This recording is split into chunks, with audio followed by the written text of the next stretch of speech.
la chaire Philippe de Waut porte sur la thématique de la durabilité en entreprise. En anglais, on parle de Corporate Sustainability Management. En un mot, c'est vraiment la contribution des entreprises au développement durable.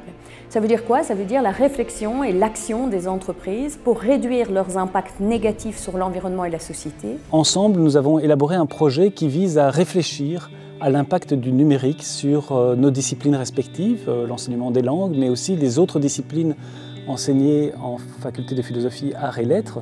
Et donc cette initiative a pour but de mettre en réseau tous les professeurs et tous les chercheurs qui sont intéressés par les questions du numérique en lien avec nos domaines de spécialité. Le Louvain-Baïonix, c'est un centre de recherche à l'UC Louvain qui rassemble plus ou moins 25 professeurs et leurs équipes sur les 3 secteurs, donc dans plus ou moins 8 instituts de recherche de l'université. Si on ne met pas en place des canaux spécifiques dans lesquels les ingénieurs, les médecins, les philosophes, les neuroscientifiques se rencontrent, ces rencontres ne se font pas par hasard parce qu'on n'est pas dans les mêmes bâtiments, on n'est pas sur les mêmes sites. Donc on doit créer vraiment des occasions de se rencontrer et de confronter nos idées les uns avec les autres. Les fermes universitaires de Louvain, c'est 100 hectares d'agriculture sur le site de Louvain-la-Neuve, 40 hectares en agriculture bio, un demi-hectare en maraîchage et l'ambition d'expérimenter une série de nouvelles techniques, de nouvelles pratiques pour l'agriculture de demain. Les partenaires de la chaire vont nous proposer des interventions dans les cours qui vont servir de base à des réflexions des étudiants ou à des études de cas sur lesquelles les étudiants vont pouvoir travailler et vraiment produire de nouvelles connaissances en collaboration avec les entreprises. La chaire Partenamut IPM en Digital Marketing a été créée en janvier 2016. Elle soutient l'université sur ses 3 piliers, l'enseignement, la recherche et le service à la société. Les étudiants aiment beaucoup cette expérience qui leur permet vraiment un passage en douceur de la vie d'étudiant à la vie de professionnel. Et en tant qu'enseignant, on voit vraiment ces étudiants changer au cours de l'année. En octobre, ce sont des étudiants. En avril, ce sont de vrais professionnels. Dans mon équipe de recherche, on a décidé de se focaliser sur les maladies du système nerveux central, donc ça veut dire la moelle épinière et le cerveau. Via la Fondation Louvain, j'ai reçu un financement qui m'a permis d'acheter l'instrument que vous voyez ici. C'est vraiment pour nous qui sommes un labo de drug delivery, donc de délivrance de médicaments, de rentrer dans le 21e siècle. Et des instruments comme celui-ci vont vraiment faciliter le développement de ces nanomédecines. Il faut savoir aussi que donc, ces techniques d'imagerie sont particulièrement coûteuses. Faire un examen d'imagerie en médecine nucléaire coûte entre 1 000 et 1 500 € par patient. Ces examens ne sont pas remboursés aujourd'hui en Belgique.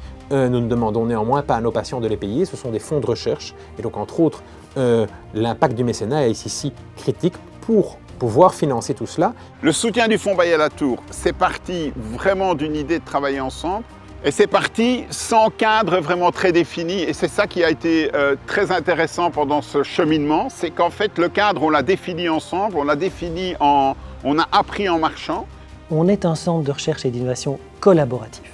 Ça veut dire qu'avec les 14 organisations partenaires, qui sont des organisations publiques, privées, on passe un certain temps à identifier des enjeux, des questions qu'ils se posent et qui touchent au management humain et aux nouvelles formes d'organisation. Ce qui est innovant, c'est qu'on fait goûter à nos partenaires la manière dont les connaissances finalement se fabriquent. Il faut investir beaucoup d'énergie dans ce genre de projet. Ça a pu être réalisé parce qu'on avait aussi un historique de collaboration avec cette entreprise déjà depuis plusieurs années. C'était une entreprise avec laquelle on avait fait des projets de recherche.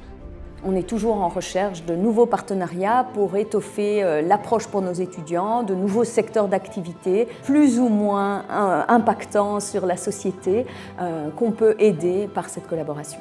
L'idée, c'est vraiment d'avoir une formule qui est win-win, à la fois pour les étudiants, pour les chercheurs et pour les entreprises. On a beaucoup à apprendre l'un de l'autre. C'est un véritable engouement de la part des participantes et des participants à nos séminaires. On sent que ce sont des moments attendus qui sont de plus en plus préparés au sein des départements RH, des organisations qui participent. C'est-à-dire qu'on attend le séminaire, on le prépare et on attend un feedback sur ce qui s'est dit, sur les connaissances qui ont été partagées et apportées. Grâce au mécénat de la Fondation Louvain et aux legs qu'on a obtenus du donateur, on a pu aussi engager quelqu'un au sein du Louvain-Baïonix, donc quelqu'un qui sert vraiment de coordinateur scientifique, qui permet de faire le lien entre les différentes personnes et de fournir une aide aux chercheurs pour le montage de projets très ambitieux, à nouveau afin d'être plus fort, plus crédible, pour aller frapper à la porte de bailleurs de fonds externes. Nous avons également, grâce à ce mécénat, pu obtenir des données et obtenir du financement du Fonds national de la recherche scientifique, où aujourd'hui même, je viens d'apprendre que nous avons un financement de la Fondation Recherche Alzheimer, qui va aussi nous aider à poursuivre les recherches. La grande chance qu'on a par rapport à d'autres projets, beaucoup de projets en recherche sont maintenant sur des très courtes durées. Ici, on peut se projeter sur des ambitions à 4 ans, à 5 ans, et ça change vraiment la vie.